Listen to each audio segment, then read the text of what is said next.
वक्रतुण्ड महाकाय सूर्यकोटिसमप्रभा निर्विघ्नं कुरु मे देव सर्वकार्येषु सर्वदा।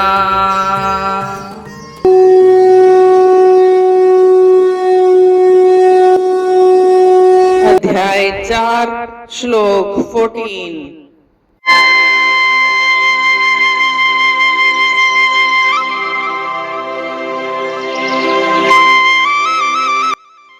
न मां कर्माणि लिम्पन्ति न मे कर्मफले स्पृहा इति मां योऽभिजानाति कर्मभिर्न स बध्यते।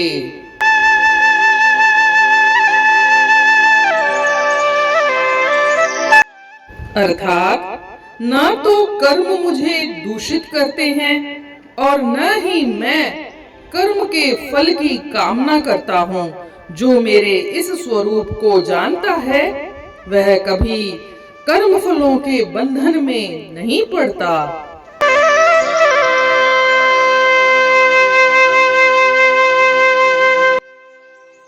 Activities do not taint me, nor do I desire the fruits of action. One who knows me in this way is never bound by the karmic reactions of work.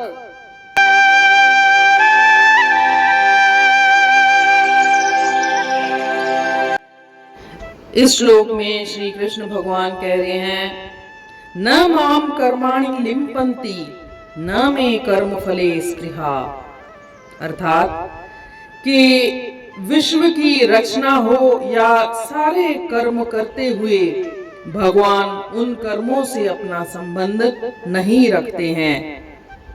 वे कर्मों में जो भी विषमता होती है, पक्षपात होती है, इस तरह के कितने भी दोष होते हैं वो उनको नहीं लगते हैं और कर्मफल में जरा सी भी उनकी आसक्ति या कामना नहीं रहती है, इसलिए वे कर्म भगवान को लिप्त नहीं करते हैं। जैसा कि हम जानते हैं 13वें श्लोक में श्री भगवान ने बताया कि सृष्टि और रचना आदि समस्त कर्मों को कर्ता करते हुए भी ईश्वर अकर्ता हैं, इसलिए उनको कोई भी करने का अभिमान या अहंकार भी नहीं है। वे साधक को भी यही सिखाना चाहते हैं कि वे भी इस तरह के कर्म करते हुए अपने आप को उससे दूर रखें और इसलिए उनकी मुक्ति स्वतः सिद्ध हो सकती है। आगे कहते हैं, इति माम योऽभिजानाति, मतलब मनुष्य में जब कामनाएं उत्पन्न होती हैं तब उसकी दृष्टि उत्पत्ति और विनाशशील पदार्थों पर रहती है जो कि अनित्य होते हैं। जो अनित्य होते हैं वे पैदा होते हैं और समाप्त हो जाते हैं, पर कामनाओं के मिटने से जब अंतःकरण शुद्ध हो जाता है तब भगवान की ओर स्वतः दृष्टि जाती है और जब भगवान की ओर दृष्टि जाती है तो मनुष्य जान जाता है कि भगवान प्राणी मात्र के हित चिंतक हैं, शुभ चिंतक हैं और इसीलिए उनके द्वारा होने वाली क्रियाएं प्राणी मात्र के हित के लिए ही होती हैं।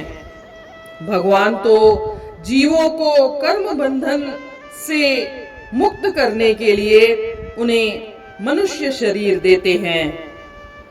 आगे कहते हैं, कर्मभिर्न स बध्यते, अर्थात भगवान के कर्म तो दिव्य हैं और संत महात्माओं के कर्म भी दिव्य हो जाते हैं, परंतु संत महात्मा ही क्या, मनुष्य मात्र भी अपने कर्मों को दिव्य बना सकता है। जब कर्मों में कामना, ममता, आसक्ति इत्यादि होते हैं तो वे कर्म बांधने वाले हो जाते हैं और जब ये मलिनता वाले कर्म या विकार दूर हो जाते हैं तो तो मनुष्य के कर्म दिव्य हो जाते हैं, फिर वे उसे बांधते नहीं हैं। इसीलिए अपने कर्मों को दिव्य बनाने का सरल उपाय है संसार में मिली हुई वस्तुओं को अपनी और अपने लिए न मानकर संसार की सेवा में लगा देना, लोक कल्याण में लगा देना।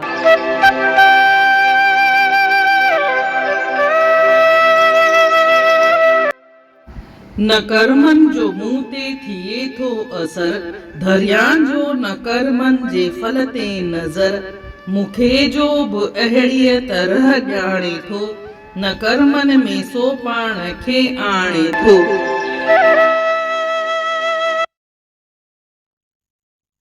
जीअं त पाण खे पढ़ियोसीं श्लोक 13 में श्री कृष्ण भगवान चवे तो इन सॼी सृष्टिअ जी रचना भले मूं ई कई हुजे, कर्ता भले मां ई हुजां, पर तव्हां मूंखे अकर्ता सम्झो।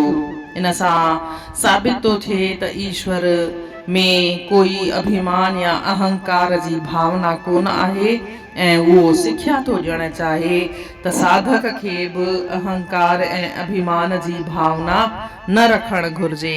इति माम यो भी जानाति, इन जो मतिलबु आहे कि मनुष्य में जेके कामनाऊं थींदियूं आहिनि तॾहिं उन जी दृष्टि जेके अनित्य पदार्थ थींदा आहिनि उन ते ई पवंदी आहे, पर ईश्वर चवनि था त नित्य अनित्य पदार्थन ते दृष्टि रहण सां उहे भगवान खे तत्व रूप में नथा ॼाणे सघनि।